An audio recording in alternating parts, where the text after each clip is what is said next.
Romanos capítulo 13, versículo 1. Leia comigo, por favor. Todo homem esteja sujeito às autoridades superiores, porque não há autoridade que não proceda de Deus. As autoridades que existem foram por ele instituídas, de modo que aquele que se opõe à autoridade resiste à ordenação de Deus, e os que resistem trarão sobre si mesmos condenação.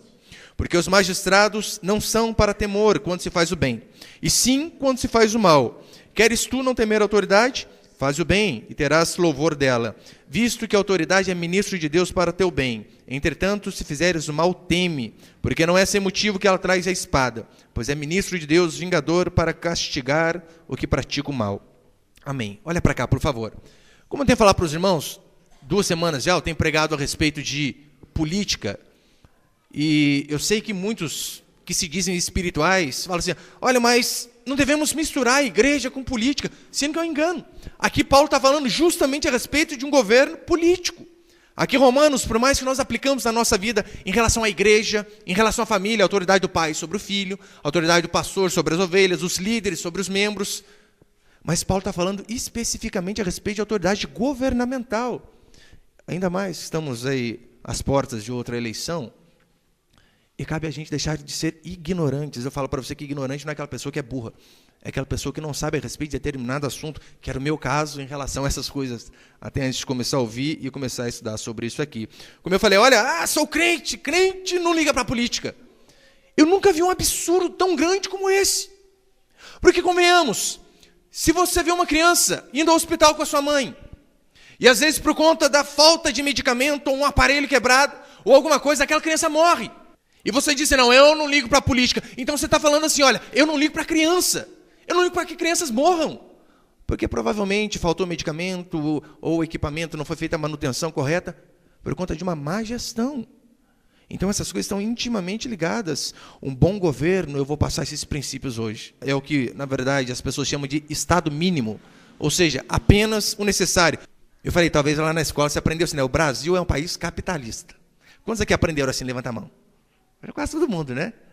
É capitalista nem aqui, nem na China. Na China, muito menos, né? A China é comunista. Mas não é capitalista de forma alguma. Pensa da seguinte maneira. Você conseguiria imaginar alguma coisa pior do que as 2 grandes guerras mundiais juntas e do que todos os desastres, acidentes, natureza em fúria, tsunami, milhões de mortos. Você conseguiria imaginar alguma coisa pior do que todas essas coisas juntas? Talvez não. E eu sim. Esse é algo que se chama socialismo. O socialismo matou muito mais pessoas, muito mais gente do que as 2 grandes guerras juntas, do que todos os desastres naturais juntos. Alguns, é óbvio, morreram porque foram contra aquele regime, então morria na bala. Mas a maioria morria, sabe o quê? Fome, miséria, pobreza. E é esse o rumo que o nosso país tem pegado a cada dia. Não estamos indo no sentido dos Estados Unidos, muito pelo contrário. Estamos indo rumo a Cuba, rumo a Venezuela. O socialismo matou mais de 100 milhões de pessoas. Não é pouca gente, não. Eu venho falar para você, o maior problema do nosso país, pasmem, não é a corrupção. Agora foi longe, hein, pastor? O senhor está falando que a corrupção não é o maior problema do nosso país? Não, não é o nosso maior problema. Sabe qual é o nosso maior problema? O socialismo. O socialismo mata muito mais gente do que esses milhões que são desviados para contas de político, e por conta disso faltam em hospitais, e falta em um tanto de lugar. Você deve ter acompanhado. Gasolina subiu, e subiu bastante. Subiu quantos centavos mais ou menos por litro aí, os irmãos sabem? 41! Em 1 litro! Meu pai do céu! Isso tem, olha para você ver como tem aplicação bem prática na nossa vida, né? O Brasil está endividado. E é óbvio, você imagina, você está endividado, você vai fazer conta? Não pode. Daí o Ministério Público, que aumenta. E em vez deles cortarem os gastos lá de cima, o que eles fazem? Não, vamos manter isso daqui, e já que a gente tem que arrumar dinheiro para pagar a conta, taca imposto no povo. E é por isso que todo mundo paga, então é de fundamental importância. Então, se você quer saber o que é o socialismo, eu vou dar aqui para você os princípios bíblicos de como deve ser um governo. E o socialismo é o oposto disso aqui que eu vou dizer. Ou seja, PT, PSDB, PMDB, PSOL, e todos esses P da vida aí, pelo menos a maioria. Então, vou passar aqui alguns princípios. Primeiro, o primeiro princípio dessa história. Na Bíblia, cada um é punido ou recompensado pelo seu próprio esforço. Você pode repetir comigo? Na Bíblia, cada um é punido ou recompensado pelo seu próprio esforço. Esse é o padrão da Escritura, em Gênesis 3, bem lá no comecinho. Deixa bem claro, do suor do teu rosto você vai comer. É assim que deve ser comigo, é assim que deve ser com você, do suor do meu rosto. A Bíblia não diz, olha, do suor do vizinho, do suor do rico, do suor do escravo, muito menos do suor do governo, mas sim do suor do meu rosto. E assim, esse princípio está por toda a Escritura. Por isso é totalmente errado pessoas que querem se ancorar no governo, querem mamar no governo, querem tudo, que o governo dê tudo. Em Salmo 37 diz assim, né, jamais viu o justo desamparado, nem a sua descendência mendigar o pão. No sentido de que, se nós cremos de fato em Deus, nós temos que crer em Deus, não no Estado, como eu falei semana passada. Muitos fazem do Estado um Deus, depende do Estado. Dá uma enchente, a casa cai, ele vai atrás de quem? Ele vai orar? Não. Ó, prefeitura, faz alguma coisa. Porque depende mais do Estado. Nós cremos na bênção de Deus. E crer na bênção de Deus é que Deus vai prover a mim e a você saúde e sabedoria para acordar cedo, para trabalhar, para dar duro, para ter o pão de cada dia. Esse é o princípio da Escritura. Em 2 Tessalonicenses 3,10, Paulo é bem claro. Quem não quer trabalhar, não coma. E duro, hein? Fulano não quer trabalhar, vai passar fome. Quem não quer trabalhar, não come, pronto. Em 2 Coríntios 5,10, Paulo diz assim, olha, importa que todos nós compareçamos ao tribunal de Cristo para receber segundo o bem ou mal que tivemos feito por meio do corpo. Ou seja, nós vamos um dia sair diante de Deus, vamos receber de acordo com aquilo que nós fazemos. E na vida também é assim. Nós devemos receber pelo bem que fazemos ou pelo mal que nós fazemos. É por isso que eu vejo movimento sem terra. Não tem algo mais demoníaco do que isso. O que é um movimento sem terra, pastor, o MST? São pessoas, com perdão da palavra, vagabundas, que não trabalharam e querem terra. Ah, mas aquela é uma terra improdutiva. Meu irmão, se você comprou um terreno, você quer deixar parado, qual o problema? Você deu duro, você trabalhou. Agora você acha justo? Vem um bando de gente lá, bandeirinha vermelha do PT, um monte de sindicato, e se apropria da sua terra, dizendo que é terra improdutiva, e você quer deixar parado. E se você quer negociar daqui a 10 anos? Sabia que na Bíblia não existia MST? Muito pelo contrário, ele dizia, maldito aquele que remove o marco. Marco é o seguinte, hoje nós medimos casa com muro, né? Antes era com cerca. Sabe aquela tiradinha que você coloca, opa, 1 metro para lá? Não, na Bíblia era morte. Não pode, não deve. Maldito deve ser essa pessoa. É por isso que eu sou totalmente contra. Nossa, o cara é pobre, o cara tem direito.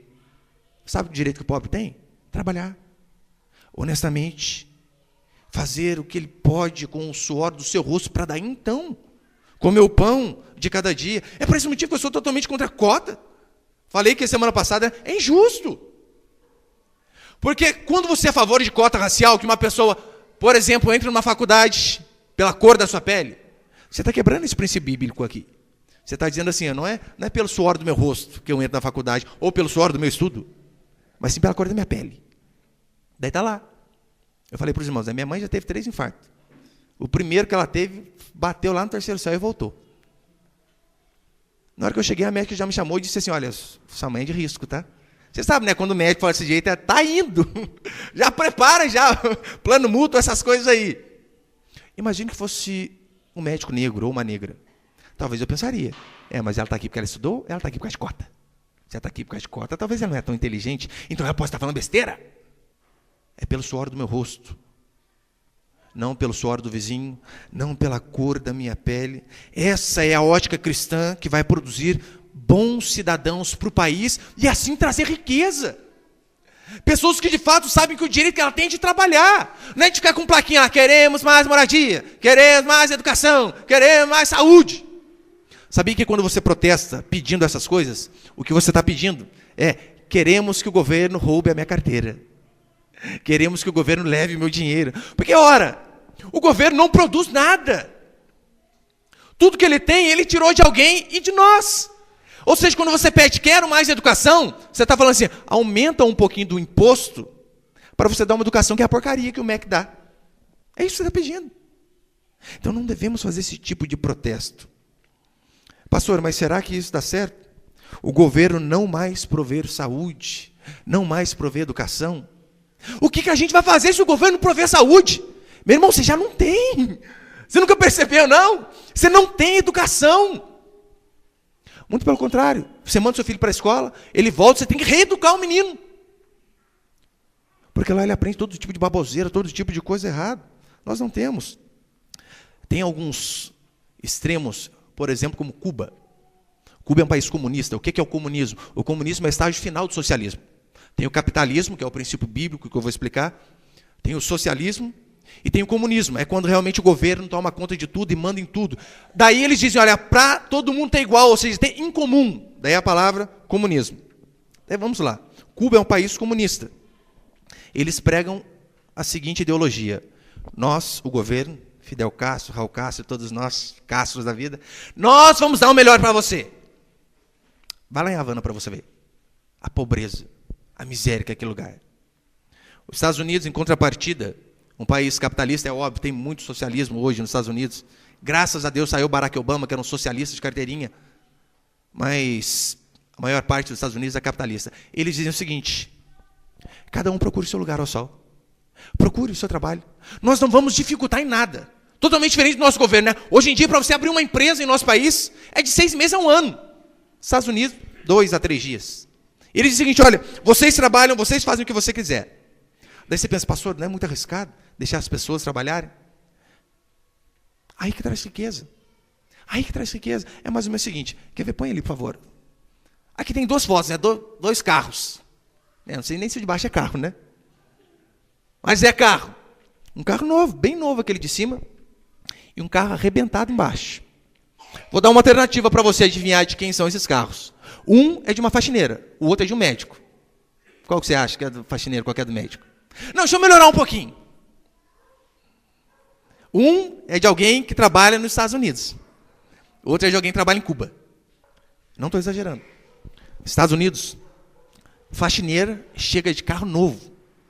Eu não coloquei a foto ali. Eu estava vendo uma reportagem sobre um pintor cubano que saiu de Cuba. Ó, se Cuba fosse tão bom, ficava lá, né? Saiu de Cuba para viver nos Estados Unidos. Ele tinha um carrinho, acho que não era tão novo, né? 2010. Tinha um Chrysler, 2010. Aquele carro bem comprido, parecia uma limusine, né? Pintor. Eu, pastor, não faz essas coisas para mim, não. Põe próximo. É tão sério, é tão grande, é tão gigantesca a diferença de um país socialista beirando o comunismo para um país que, de fato, mais bíblico, que prega o capitalismo, o livre mercado, o vai você e procure o seu lugar ao sol. Olha só para você ter uma base de salário. Põe lá, por favor, meu irmão. Só uma diferencinha básica de salário. Uma faxineira nos Estados Unidos, ela ganha, em média, $120 por dia, o que dá aproximadamente R$375. Faxineira. Isso numa casa que ela limpa de 2 a, no máximo, 3 horas. Pastor, mas faxina que é essa de 3 horas? É, que os irmãos que acostumam, né? Joga água, esfrega parede. Não, lá é tudo com produto químico. No máximo 3 horas. R$375 por dia, se ela pegar uma casa só. Eu estava vendo uma reportagem de uma moça brasileira que vive nos Estados Unidos, ela falou que ela tira $1.500 por semana. O que dá R$4.700. Não é por mês, não, por semana. Por mês, pouco mais de 18 mil. É por isso que você vê faxineiro chegando de carro zero. Eu vi lá um limpador de um restaurante lá, literalmente o limpador mesmo, que ficava limpando os pratos, aquelas coisas que ninguém limpa. Chegando de carro novo para trabalhar. E eles dizem, né? Não, os Estados Unidos é aquele povo errado. O capitalismo é deixar o povo trabalhar, não pode. Não, isso que gera riqueza. Todavia, um médico em Cuba, médico de 2 especialidades, não é qualquer médico não, tem que ter 2 especialidades. Um médico em Cuba, sem exceção, agora dobrou o salário deles esse ano. Foi para $64.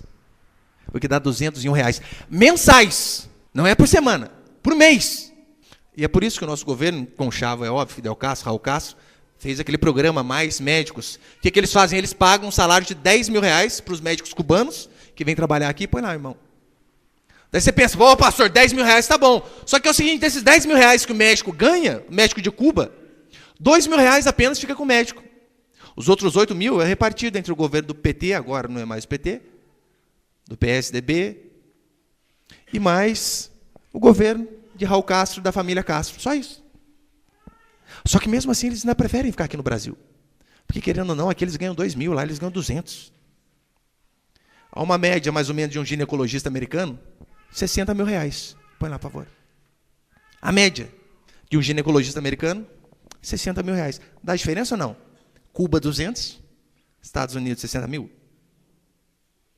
Essa é a diferença de países socialistas e de países capitalistas. Quando há livre mercado. Sim, eles dizem o seguinte: não, mas quando há livre mercado vai haver muita desigualdade. É óbvio que vai. Vai ter gente ganhando muito e gente não ganhando tão bem. Vai haver desigualdade. Ninguém vai ganhar igual a ninguém. Só que como eles pregam o comunismo, o socialismo, diz, olha, todo mundo ganhando igual. A única coisa que eles conseguem dar de maneira igual é pobreza para todo mundo. É o que você vê em Cuba, é o que você vê na Venezuela. O irmão da nossa igreja foi à Venezuela um tempo atrás, falou que lá tem filas quilométricas para comprar papel higiênico, pasta de dente, os itens mais básicos. Por conta de um governo que diz que, olha, nós queremos repartir de forma igual. O povo fica igualmente miserável. Enquanto os políticos, cheios de dinheiro. Um governo não produz nada e é por esse motivo ele não deve administrar nada. Como eu preguei a semana passada, a grande função do governo é apenas prover segurança. Ou seja, Estado mínimo, apenas isso. Milton Friedman ele disse o seguinte: se o governo administrasse o deserto do Saara, em 5 anos ia faltar areia.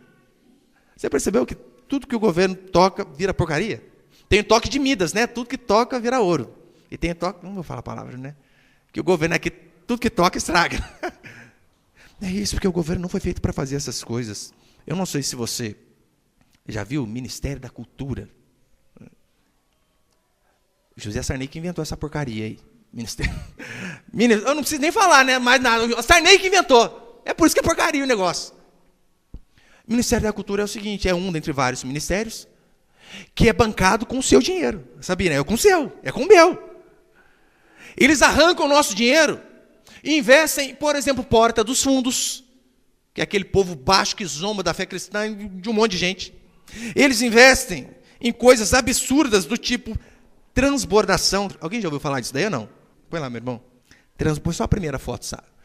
Transbordação. Isso aí é uma peça, na verdade, de uma moça chamada Dora Sveiker. O pior que é o seguinte, ela é mestrada em artes visuais pelo Unicamp. Ó, cheio da inteligência, hein? Isso aqui é a cultura que ela diz que faz. Pastor, o que significa isso? Ela escolhe algumas mulheres voluntárias e essas mulheres ficam todas enfileiradas. Ali, num shopping, isso aqui é num shopping, foi essa apresentação. Sabe para fazer o quê? Adivinha. Põe lá a próxima. Xixi na calça.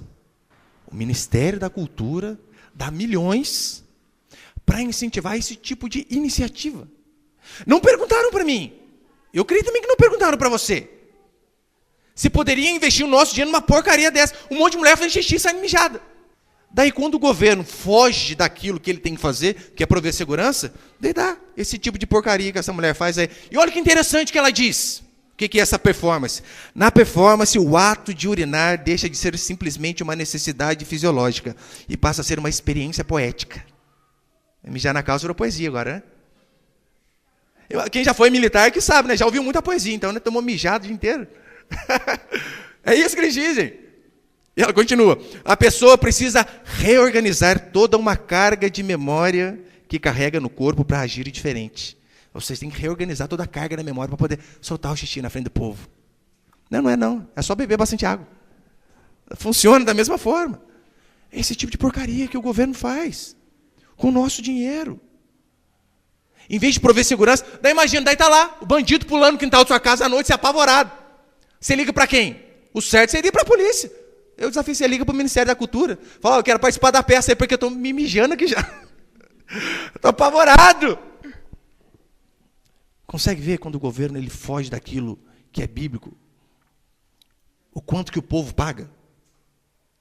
Milhões. Se tiver oportunidade um dia, dá uma olhadinha lá no Google, lá, Lei Rouanet, onde você vê vários artistas mamando de fato na teta do governo. Milhões para fazer shows, para fazer um monte de coisa, para fazer turnês. Dinheiro nosso. Dinheiro de imposto.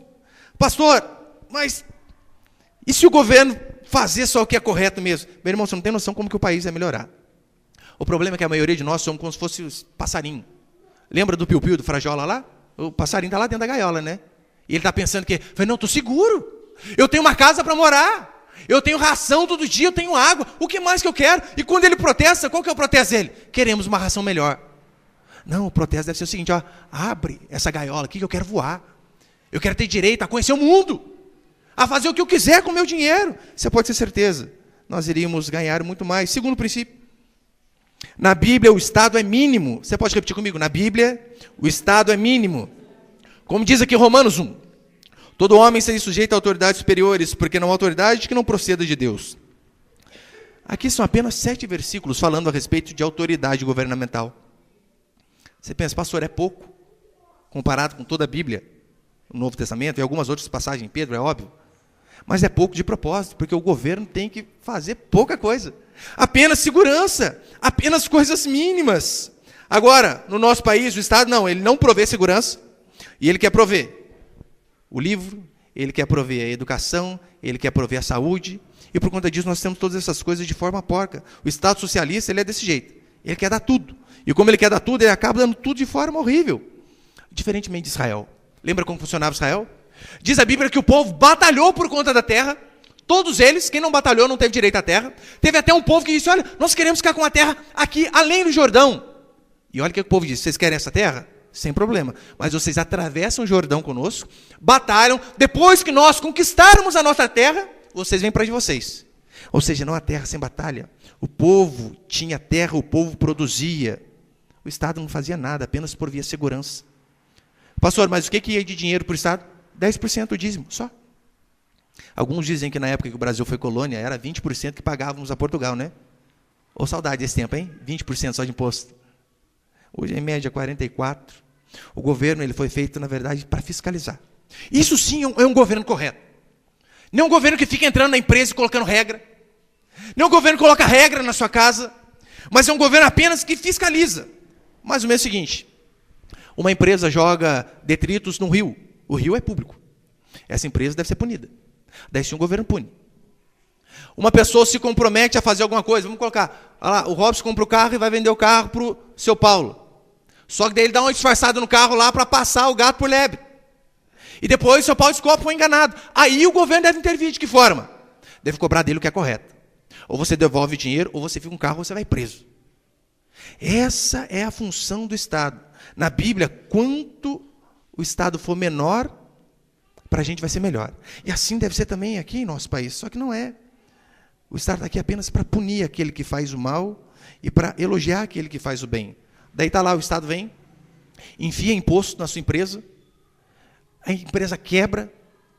Porque, convenhamos, imagina, a Dilma, uma das coisas que eu fiquei triste dela ter saído é porque acabou as gafes dela. Né? Lembra? Não, porque o dia que eu podia, ele podia. O dia que eu podia, não podia. O dia que eu podia, ninguém podia. Quem ganhar ou perder, nem quem ganhar, nem quem perder, vai ganhar ou perder. Vai todo mundo perder. Daí a Dilma acorda um dia louco desse. Os irmãos se lembram da época do extintor ABC? Obrigatório em todos os carros. Eu comprei. Eu tenho que ir lá comprar, correr nesse negócio. Deu uma semana, não precisa mais. Não foi assim?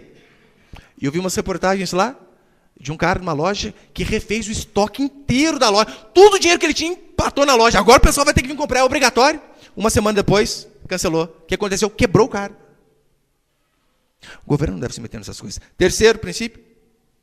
A ajuda não pode ser compulsória, e nem com dinheiro dos outros. Compulsória, você sabe, né? Obrigatória. A ajuda não pode ser compulsória, obrigatória. O governo ele quer diminuir o abismo entre o rico e o pobre. E como que ele faz isso? Através da força. Taca imposto e acabou. E alguns chegam ao absurdo de dizer que Jesus era socialista. Porque, lembra, os apóstolos recebiam as coisas e todo mundo tinha igualdade? Eles pegam esse texto aqui, ó, Atos 2,45, para dizer que Jesus era socialista. Vendiam as suas propriedades e bens, distribuindo o produto entre todos, à medida que alguém tinha necessidade. Tá vendo, pastor? Mas Jesus socialista aí, o povo vendia, levava aos pés dos apóstolos, eles repartiam para todo mundo ter igual. Ah, não, tem uma grande diferença, meu irmão. Ali não era obrigado, não. Vendia quem queria e levava o dinheiro quem queria. Você decide pagar 44% de imposto? O próprio nome já diz, né? Imposto. Já era. O governo arranca da gente dessa forma, rouba, arranca, nos obriga. Na Bíblia só funciona quando é espontâneo. Se você quer ser generoso de forma espontânea, quer ajudar uma instituição, quer ajudar alguém, não tem problema. Os apóstolos fizeram isso, eles não obrigaram ninguém. As pessoas vinham espontaneamente e davam. Eles então viam quem estava precisando e repartia. Diferentemente de Lenin, por exemplo, quando deu o golpe de Estado na União Soviética. Arrancou todas as terras dos fazendeiros e pronto, acabou. Não perguntou se eles queriam. Arrancou a terra. E como que o nosso governo faz isso? Ele arranca o nosso dinheiro através de imposto. À medida que você tem que trabalhar, em média, 5 meses para pagar imposto. Só os outros 7. É o seu salário. O socialismo ele é generoso com o dinheiro dos outros. Convenhamos, é fácil. Ser generoso com o dinheiro dos outros. Eu estou aqui, Leonardo, empresta R$50 aí. Ele me empresta. Eu vou e dou para Flávio. Ó, Flávio, para ajudar você. Como que eu sou generoso? Não, mas eu sou generoso com o dinheiro dele. Sabia que exatamente isso o governo faz? Quando você vê aí, o presidente, o Temer, a Dilma, olha, estamos dando não sei quantas casas. Quem está dando? Quem está dando é a gente. É o nosso dinheiro que está ali. Você não costuma ver político doando dinheiro do seu próprio bolso. Você já viu algum caso? Eu nunca vi. Pode ser que tenha. Raro. Mas você vê na iniciativa privada um monte. Um monte de gente doando. Bill Gates, Lady Gaga e por aí vai. Eu quero então passar aqui algumas definições de socialismo. Vou ser bem rápido hoje. A primeira definição de socialismo é a seguinte. O socialismo ele prega a igualdade por meio do controle do Estado. É como eu falei, eles querem acabar com a diferença. Olha, aqui está o rico, aqui está o pobre. Nós temos que diminuir essa diferença. E o que eles fazem? Na base da força. O socialismo, ele prega a igualdade. Mas, na verdade, essa é apenas uma fachada. Não é isso que eles querem. A essência do socialismo não é a igualdade, mas sim o controle do Estado. É o Estado controlando tudo. Eu canso de ver esses deputados aí. Ah, não, mas temos que repartir a renda, todo mundo tem que ganhar igual. Pergunta se ele já repartiu o salário dele com alguém. Não reparte. O socialismo ele não prega a igualdade, sim o controle do Estado. A propaganda, sim, é de igualdade. Mas o preço é o controle maciço do Estado, a ponto do Estado governar tudo. Assim como era na União Soviética. O governo era dono até das fábricas. O governo determinava o salário. O governo determinava se tirar férias ou não. Essa é uma forma. O Estado controlar, de forma maciça, dominar. Mas tem uma outra forma também do socialismo imperar em alguns países, que é no caso como impera no nosso. O Estado pode não ser o dono da fábrica, mas ele regula como que a fábrica deve agir. Ele determina tudo. É mais ou menos o seguinte. O Robson está com o carro dele aqui. Daí acaba o culto, o Robson diz, pastor, vou embora. Só que o carro é do Estado. E ele comprou, né? Mas o Estado que manda. Esse é um jeito do Estado também interferir. Pastor, eu estou indo embora. Ele falou, não vai. Não está cedo. Não, pastor, mas eu quero ir embora, mas não vai. Não, precisa abastecer no posto A. Eu falei, não, naquele posto não, vai no B. Não, pastor, eu vou dar carona para o irmão ali. Para aquele lá? Não, vai dar carona para o outro. O carro é dele, mas ele está usando do jeito que ele quer? Não está. O Estado faz assim com muitas empresas, sabia? Olha, não pode mandar embora. Direito trabalhista, faz isso, faz aquilo, regula tudo. No site Brasil Escola, olha a definição de socialismo. A definição é linda. Diz assim, o socialismo é onde os meios de produção são de propriedade da sociedade, ou seja, é nosso. Propriedade da sociedade, mas gerenciada pelo governo. É uma frase bonita, né? Propriedade é da sociedade, só que o governo gerencia, ou seja, você não manda em nada. Você comprou, você suou, você conquistou, e agora você precisa pedir autorização para o Estado para usar o jeito que você quer. E se eu quiser bater o carro, o problema é meu, eu que comprei. E se eu quiser andar sem rodas, se eu quiser dar cavalo de pau, o problema é meu. Só que não, o Estado, ele quer definir tudo. Você consegue perceber essa mentira aqui no jogo de palavras? Mas segundo a definição de socialismo, o socialismo prega o nivelamento do salário. É óbvio, nivelamento por baixo. Eles dizem o seguinte, olha, nós temos que diminuir essa diferença entre rico e pobre. Daí você vê como que funciona Cuba. Em Cuba é assim, o médico é igual ao pedreiro. Se fosse o contrário, quem sabe? O pedreiro ganha igual ao médico. Mas não é. O nivelamento é sempre por baixo. Em Cuba é o governo que define o salário, é o governo que define quantas horas vai trabalhar, é o governo que define quantos dias de férias pode tirar. O nosso país não chegou nesse estágio ainda, mas se continuarmos esse rumo, pode ter certeza, vai acabar uma Cuba, uma Venezuela da vida. E o governo nosso tem feito isso a cada dia mais, arrancando imposto. Eles dizem o seguinte para nós, talvez você já ouviu isso aí, né? Olha, tem a burguesia e o proletariado. Os burgueses são aqueles patrões, exploradores, que ganham dinheiro em cima do nosso esforço. Olha lá quanto que ele ganha. E você é um trabalhadorzinho, tanto que você ganha. Não sei se você já ouviu a história do rapaz, do homem que inventou as Casas Bahia. Alguns dizem aí, né? Olha, você acha justo? Um funcionário ganhando 1.200, 1.400 e o dono das Casas Bahia ganha milhões. Mas faz o seguinte, por que você não chegou na Bahia, há não sei quantos anos atrás? Por que você não teve a ideia de emprestar dinheiro para os outros, a juros, de comprar as coisas para os outros, para eles pagar você parcelado? Por que você não teve essa ideia? Agora ele tem essa ideia maravilhosa, ele ajuda um monte de gente, e agora que ele conseguiu prosperar, ele é opressor. Ele arranca dinheiro do povo. É um engano. No Brasil, a classe média é sempre criminoso. É o vilão, é o explorador. A classe média é o rico, né? E se a pessoa ganhou dinheiro de forma honesta, qual o problema? Qual o problema se a pessoa ganhou dinheiro de forma honesta? Só que eles vêm com aquela política, olha, não, tem que arrancar do rico e dar para o pobre. É o Robin Hood. Eles arrancam do rico e dão para o pobre. Esse dia eu vi um comentário daquele senador do PT, Lindenberg Faria, dizendo o seguinte, ó, taxação nas grandes fortunas. Ou seja, o cara ganha muito, taca imposto nele. Mas calma aí, se ele ganhou dinheiro de forma honesta, por que ele tem que pagar mais? Por que não é taxação no dinheiro dos senadores? Isso aí não fala. Mas em grandes fortunas, sim. O Estado tenta ser um Robin Hood. E o Brasil faz isso por meio de imposto. Daí arranca nós e dá para os pobres. Dá em Bolsa Família, dá em Bolsa Bandido, dá em auxílio isso, auxílio aquilo. Eu não sou contra, às vezes, por um período a pessoa ser ajudada. Mas você sabia que no norte do nosso país, pessoas têm filho à torta e à direita para receber Bolsa Família? Porque quanto mais filho, mais Bolsa Família, mais dinheiro. Que conta ridícula. O socialismo faz um crime se tornar legal. Porque é o seguinte, eles dizem, olha, quem prosperou é explorador. Então, roubar de um explorador, de um criminoso para dar para quem não tem, não é crime. Ora, roubo é roubo, independente de qualquer circunstância. E o último princípio, para encerrar, não é o controle do Estado que diminui a desigualdade, mas mercado livre. Põe isso na sua cabeça, meu irmão. Não é o controle do Estado que diminui a desigualdade, mas mercado livre. Como eu falei, o capitalismo ele tenta reduzir essa diferença entre rico e pobre. De que jeito? Na base da força. Mas eu vou falar para você, nunca vai acontecer de todo mundo ganhar igual. Não tem como. Sempre vai ter um ganhando mais, um ganhando mesmo. O socialismo, eles dizem o seguinte, olha, precisamos centralizar o poder para distribuir melhor a renda. E é óbvio, centralizar em quem? Neles. Centraliza neles. Daí, a exemplo, o Luiz Inácio Lula da Silva, quer dar igual para todo mundo. Mas ele, marvadinho, tem 9 milhões na conta, né? Isso aí, ó, você já viu algum pobre lá da CUT? Você já viu algum sem terra com 9 milhões na conta? Detalhe, um depósito foi feito num dia de 7 milhões. Cadê a igualdade aí, seu Luiz Inácio, hein? Não vê. Você já viu algum pobre ganhar uma mala de 500 mil reais? Igual o Temer? Você não vê. Ou seja, o povo é nivelado na pobreza, enquanto os cabeças têm mais dinheiro a cada dia. O socialismo, eles querem centralizar o poder no governo. O capitalismo, ele faz diferente. Ele deixa o mercado livre, dizendo, olha, você faz, você produz, o dinheiro é seu. É isso que a Bíblia diz. Do suor do teu rosto, sai, trabalha, conquista e tenha.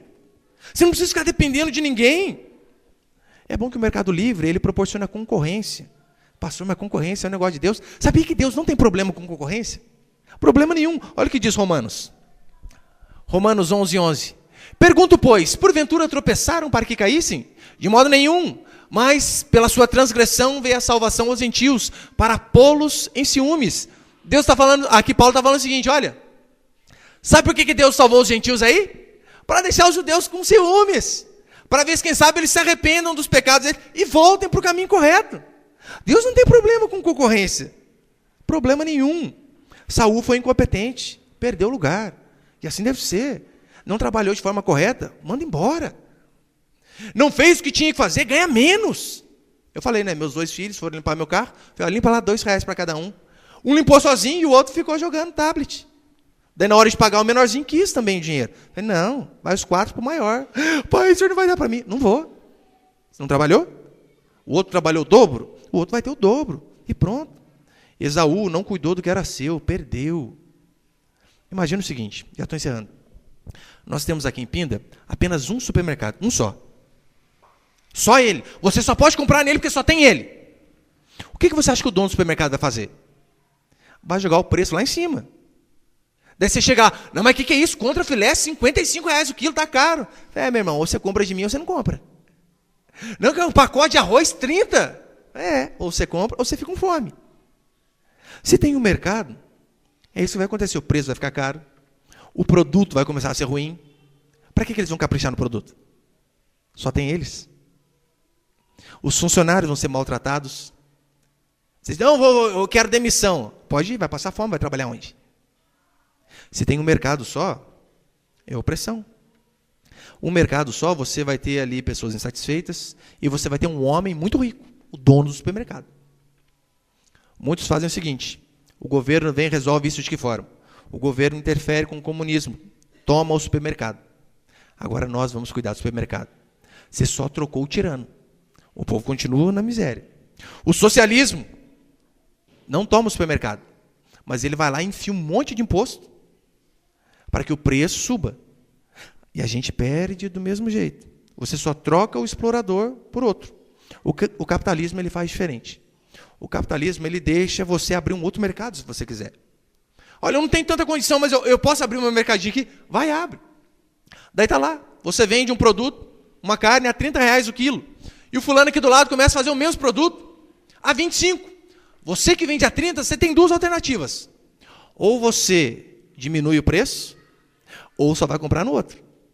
A concorrência faz bem. Faz bem para mim, faz bem para você, faz bem para todo mundo. Agora imagine se tivesse vários supermercados. O preço ia diminuir, a qualidade ia aumentar, e juntamente com a qualidade aumentando e o preço diminuindo, a oferta de emprego ia ser maior. Porque se você está sendo maltratado em um serviço, o que você vai fazer? Não, eu vou trabalhar em outro lugar. E você vai começar a produzir no outro lugar. Mercado livre. É o que a Bíblia diz, deixa o povo trabalhar. Essa é a forma do trabalhador não ser explorado. Daí está lá, a irmã diarista. Ela cobra R$100 para fazer faxina numa casa. E uma casa grande. Daí tem uma outra casa, que é um pouquinho menor, e a moça diz, se você trabalhar para mim, eu dou 120. Se tem só aquela casa pequena, aquela casa grande a 100, ela vai ter que ficar ali. Mas se surge uma opção a 120, ou para trabalhar a mesma coisa, o que ela vai fazer? Ela vai para outra.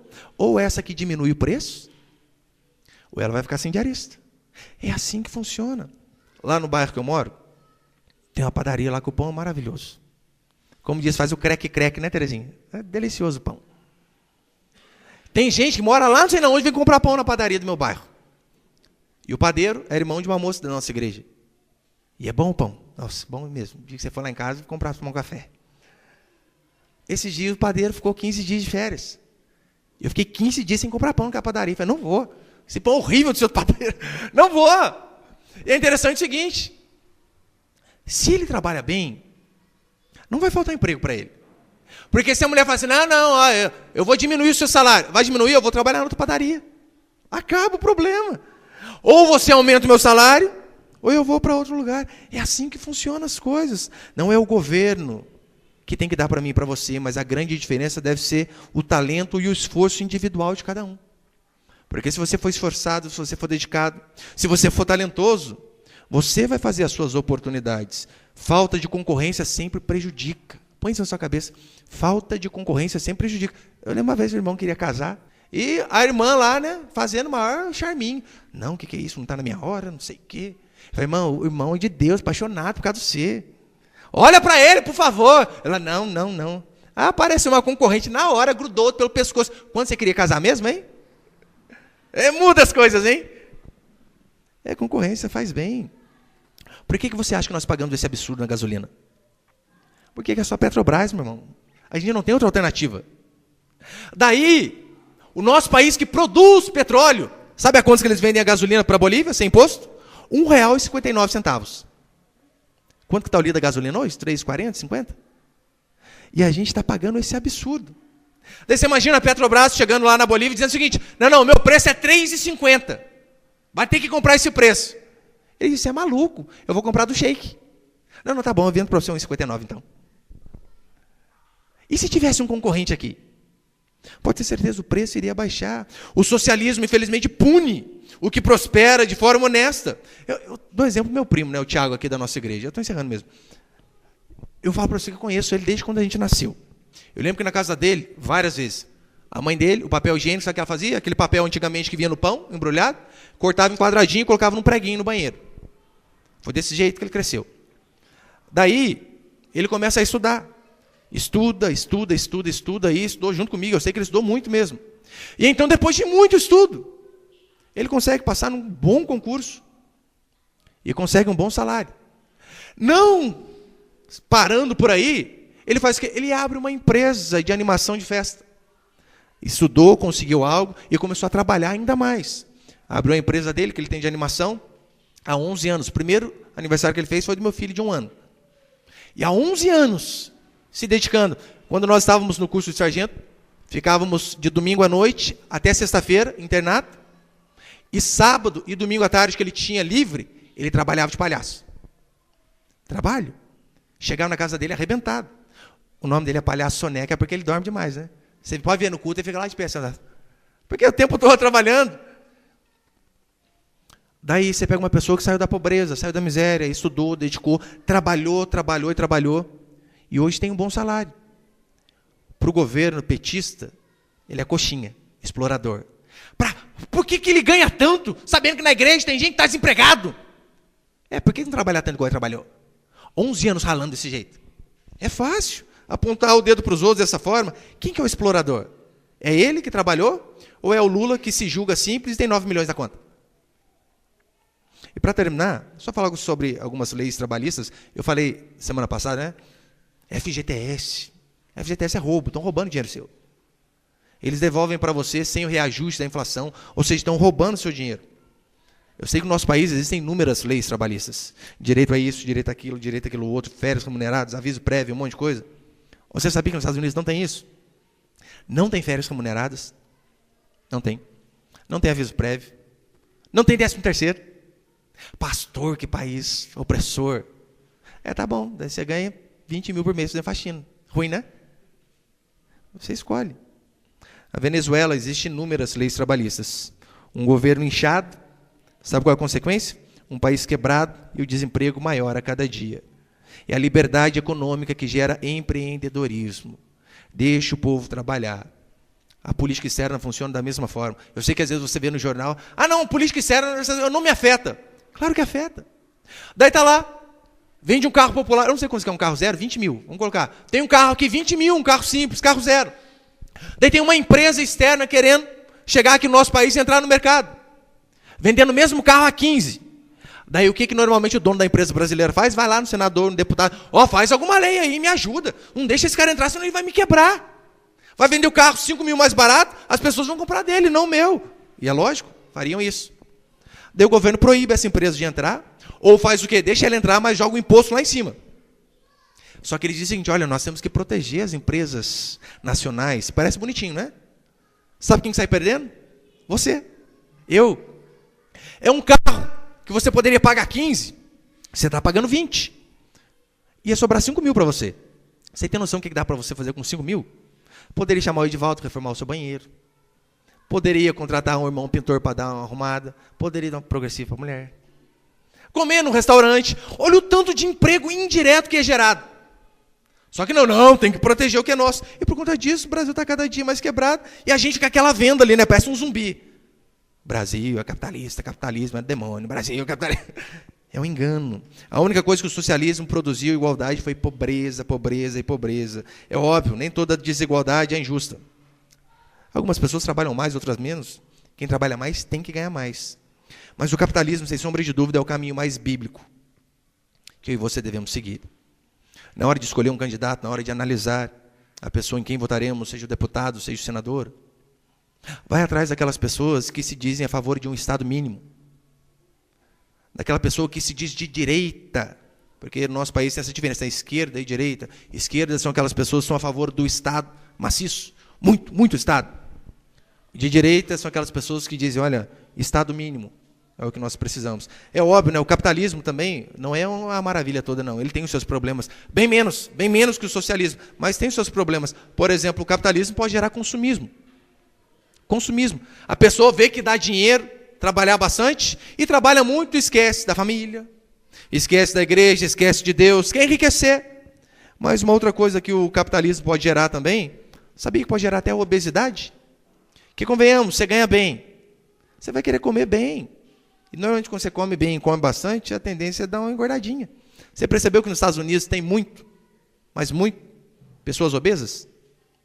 Porque é muito dinheiro que entra, daí é só Big Mac, pizza. Esse é um dos problemas. Agora, você já viu gente gorda na África? Já viu o que? Barrigão? Só se for barrigão de verme, infelizmente, né? Você não vê. Para encerrar, eu copiei uma notícia aqui do jornal G1. É uma reportagem que eu colei. Olha que interessante como a mídia de esquerda, a Globo, os caras, tudo de esquerda. Tudo a favor do governo. Olha que interessante. Primeiro já começa com um carrinho novinho ali, né? Carrinho novinho. Crise em Cuba pode ter diminuído diabetes e doenças do coração. População perdeu peso ao comer menos e andar mais a pé. Dados cubanos corroboram necessidades de hábitos mais saudáveis. O povo está passando fome. Eles dão um jeito de contar uma historinha melhor. Não pode falar, né? Que o povo emagreceu, que acabou a diabetes, porque o povo está com fome, sem dinheiro para colocar combustível no carro. Não, mas são salafrases sem vergonha. População perdeu peso ao comer menos e andar mais a pé. Dados cubanos corroboram necessidade de hábitos mais saudáveis. Ou seja, não tem o que comer, por isso que emagreceu. Só que eles dão uma maquiada. É aquela velha historinha, né? João tinha uma ligação muito importante com a cadeira que ele ocupava na sua empresa. Até que então teve uma morte chocante. Daí você vai saber a verdadeira história. Era um bandido que morreu na cadeira elétrica. Só que eles dão um jeito de maquiar. É isso que o socialismo faz a cada dia. E eu e você devemos sempre, como eu falei, seguir aquilo que é mais bíblico. Seguir aquilo que é mais correto segundo a Escritura. E o que a Escritura coloca para mim e para você que o princípio mais correto é o mercado livre. É nós termos aquilo que nós trabalhamos. É do suor do nosso rosto que nós vamos comer. Nenhum governo, é óbvio, vai ser totalmente justo. Nenhum governo vai ser totalmente justo. Só que nós devemos a cada dia mais procurar os governos que mais parecem com a Escritura. E cabe eu e você, eu peço para você, meu irmão, se interesse mesmo. Seja por notícias. Nós precisamos deixar de ser ignorante para quando alguém falar alguma besteira para nós, temos o que rebater também. E que Deus nos dê a graça a cada dia de aprender esses princípios segundo a Escritura. Amém, meus irmãos?